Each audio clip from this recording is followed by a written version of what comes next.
5월 15일 목요일 새벽 묵상 시간입니다. 오늘은 5월 15일이네요. 고국에서는 5월 15일을 스승의 날로 지키는데 캐나다에는 비슷한 날이 있던가요? 찾아보니까 교사의 날은 10월 5일인데 이날보다는 5월 첫째 화요일에 Teachers Appreciation Week 이렇게 해서 간단한 선물을 드린다고 하네요. 5월 첫째 화요일이면 아이고 지나갔네요. 저도 저희 아이들 선생님들께 뭐라도 하나 드렸어야 하나 싶은데 아무튼 오늘은 우리 대한민국의 스승의 날이니까요. 여러분들께서도 한번 예전 학창시절 떠올리시면서 은사님을 추억해 보시는 그런 날이 되시기를 바랍니다. 자, 오늘은 스승 아닌 스승 엘리바스라고 하는 사람의 이야기를 들어볼 차례입니다. 욥이 기대했던 건 스승이 아니라 친구거든요. 그런데 스승이 왔습니다. 그래서 제가 스승 아닌 스승이라고 표현해 봤습니다. 여기 앞에 보시면 엘리바스의 첫 번째 말 그리고 욥의 대답 이렇게 적혀 있어요. 오늘 읽어야 될 장은 총 4장인데 이렇게 보니까 꼭 2장 같이 보이네요. 실제로는 4장부터 5장까지가 엘리바스의 첫 번째 말이고 6장부터 7장까지는 욥의 대답입니다. 우리가 어제 봤던 리스트를 보시면 이 첫 번째 논쟁 중에서도 다시 첫 번째 엘리바스와의 대화다 이렇게 보시면 되겠습니다. 그래서 엘리바스가 먼저 말하고 욥이 거기에 대해서 답하는 것인데요. 자, 이 엘리바스는 어떤 성향을 가지고 있느냐 하면 자신의 어떤 경험을 토대로 말하는 그런 경향이 있습니다. 나이를 통해서 오는 어떤 지혜 그리고 자신이 경험한 신비적인 체험 이런 걸 바탕으로 말을 하거든요. 그래서 어떤 학자들은 이 엘리바스가 가장 나이가 많은 연장자였을 것이다 이렇게 추측을 합니다. 그래서 다른 셋에 비하면 그래도 연장자답게 조금 비교적 점잖은 그런 태도를 취하는데 욥이 계속해서 반발하니까 뒤로 갈수록 점차 완고해지는 그런 모습을 보여줍니다. 아직은 4장, 5장에서는 그렇게까지 완고하지 않고요. 15장, 22장으로 갈 때 점점 더 완고해지는 그런 모습을 보여줍니다. 엘리바스는 이러한데 나머지 두 사람은 어떤가? 이제 앞으로 여러분들께서 보시게 되겠지만 미리 조금 힌트를 드리자면 빌닷이라고 하는 사람은 전통과 조상들의 지혜를 중시하면서 말하는 경향이 있습니다. 그래서 가장 경직되어 있습니다. 쉽게 말하면 교리를 가지고 얘기합니다. 교리에 이렇게 적혀 있잖아. 다른 거는 생각하면 안 돼. 이런 식으로 말하는 것이 빌닷이고요. 그 다음에 소발 같은 경우에는 좀 더 감정적으로 그리고 독단적으로 직설적으로 말합니다. 그러면서 굉장히 강하게 말합니다. 하나님의 절대적인 지혜를 강조하면서 인간은 그 하나님을 절대로 알 수 없다. 이렇게 말하면서 굉장히 세게 말하는데 아마도 가장 젊은 사람이지 않을까. 가장 연소자이지 않을까. 이렇게 짐작을 합니다. 자, 그래서 이 세 사람이 한 말을 제가 한번 그 챗 GPT한테 AI한테 요즘 유행하는 지브리풍 화풍으로 한번 그려달라라고 얘기를 했더니 이렇게 그려졌습니다. 여러분 한번 보시겠습니까? 그럴듯하게 했습니다. 글씨는 조금씩 틀린 부분이 있어서 제가 다시 적었는데요. 자, 엘리바스 가장 나이 든 사람이 말합니다. 내 경험에 따르면 하나님께는 깊은 뜻이 있다네. 비교적 온화하게 말하고 있습니다. 빌닷은 아주 눈썹 사이를 이렇게 찡그리면서 엄격하게 말합니다. 옛 지혜에 따르면 교리에 따르면 죄에 대한 하나님의 심판은 피할 수 없다네. 이렇게 이야기하고요. 소발은 가장 젊은 사람이고 가장 감정적으로 말합니다. 당신이 겪는 그 고난은 당신이 지은 죄에 비하면 오히려 가벼운 것이요. 이렇게 소리칩니다. 욥은 대답합니다. 나는 죄가 없다니까. 이렇게 대답합니다. 여러분이 그림 만화 하나를 보시면 세 사람이 어떤 입장을 가지고 욥을 공격했는가라는 것을 금방 확인해 보실 수가 있을 겁니다. 이건 약간 우스갯소리 비슷하게 말씀드리는 건데 여러분 기억하시기 좋으라고 실제로 정말 그렇다는 건 아닙니다.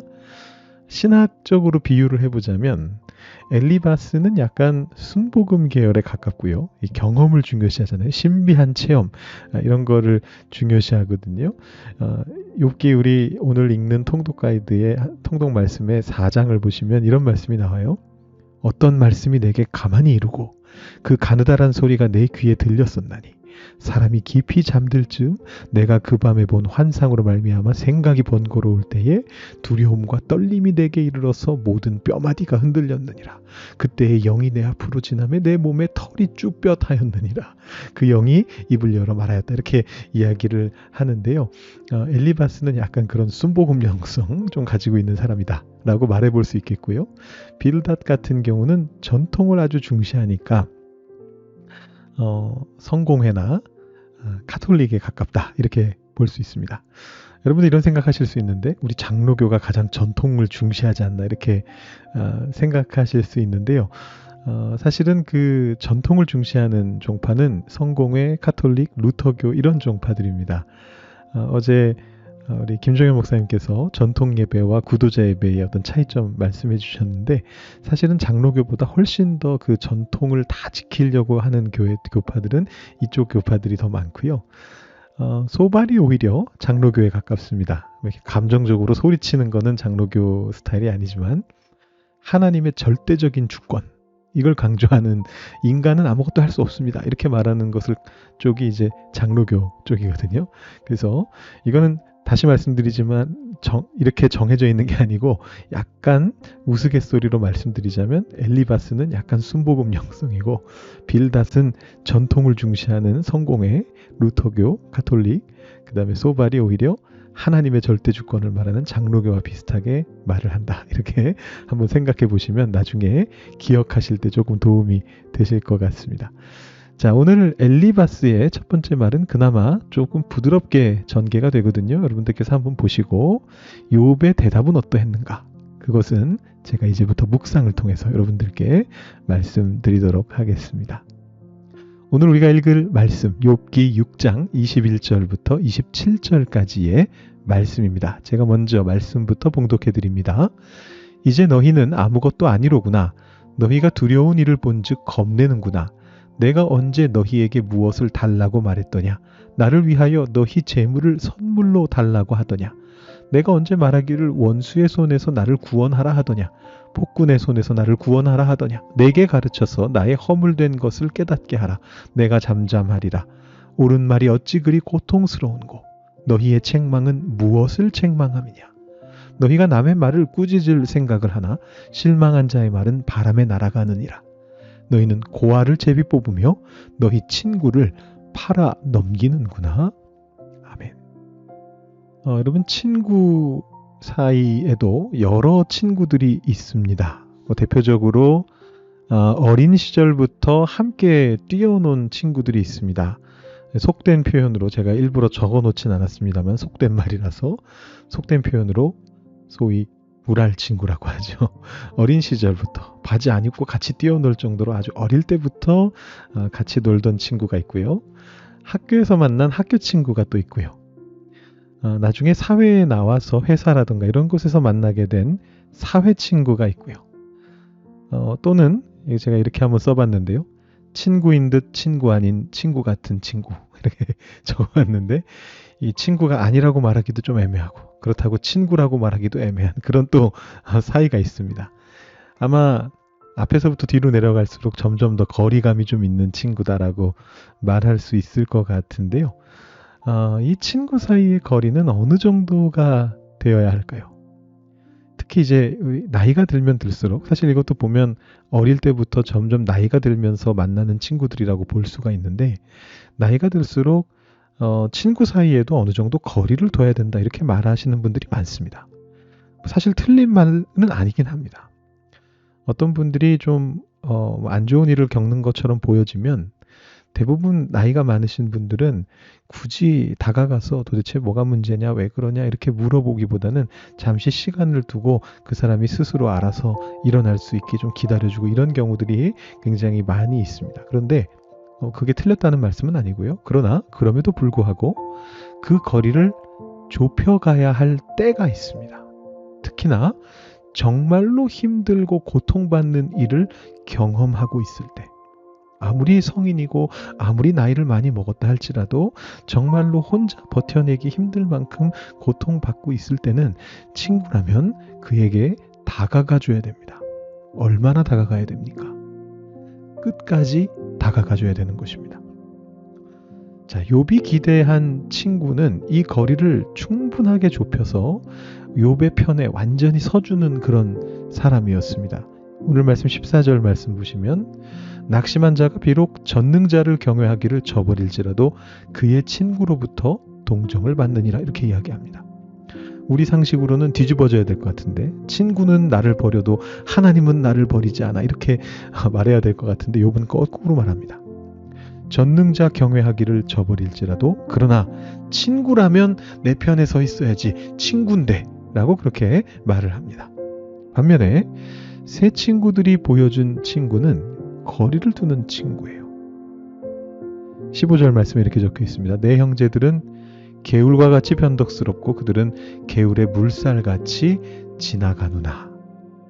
개울이 흘러갈 때 물살이 이리저리 휘는 것처럼 내 앞에서 자꾸만 미꾸라지처럼 이렇게 왔다 갔다 하면서 거리를 두는 모습을 보여준다는 겁니다.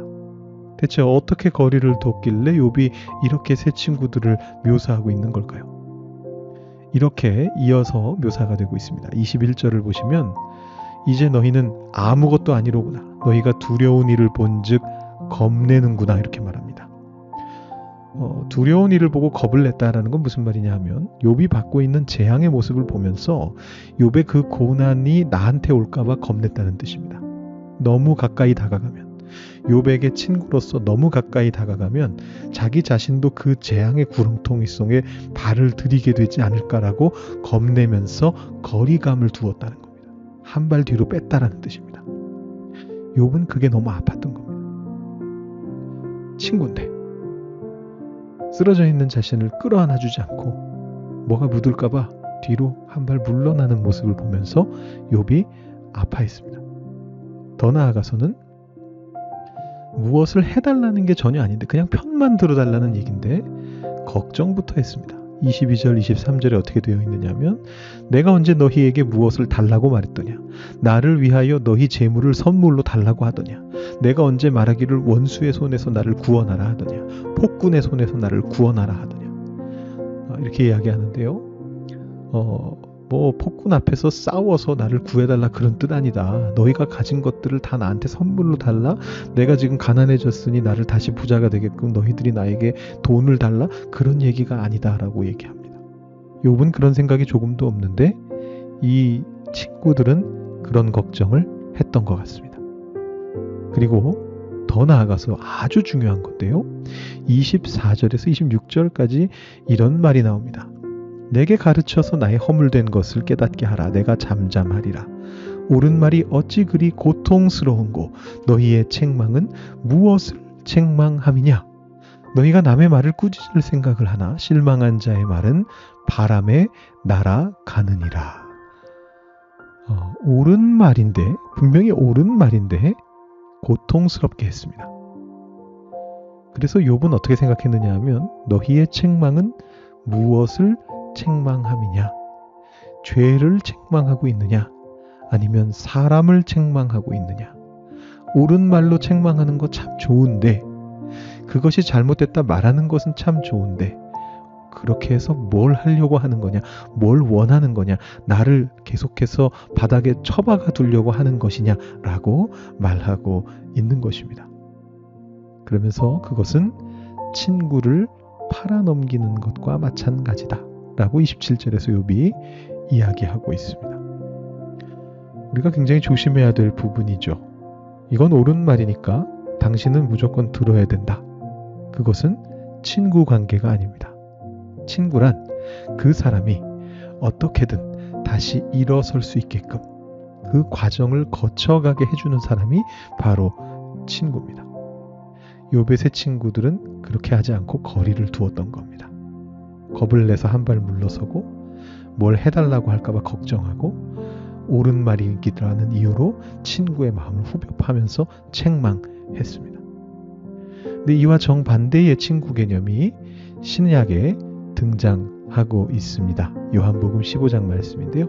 이렇게 나와 있습니다. 예수님이 하신 말씀이죠.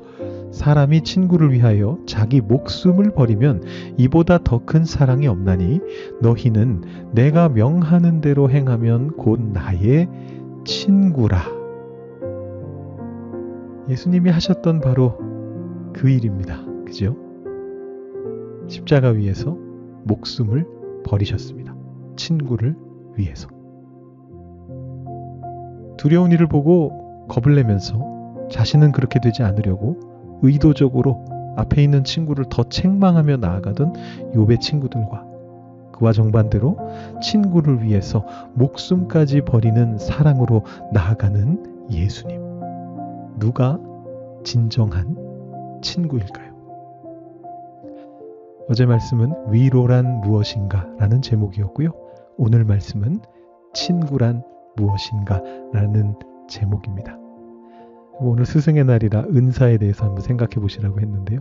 이어서 친구에 대해서도 한번 생각해 보시면서 나는 내 친구들에게 있어서 진정한 친구인가 한번 생각해 보시고 묵상해 보시는 시간 가지시고요. 내가 지금 진정한 친구로서 목숨까지 버리는 사랑으로 나아가야 될 사람은 누군가? 누가 그렇게 지금 아파하고 있는가? 한번 생각해 보시면서 오늘 하루 친구를 위해 사랑으로 행하시는 여러분들이 되실 수 있기를 바랍니다. 더 기도하시고 묵상하시고 오늘 새벽 묵상 마무리하시기 바랍니다.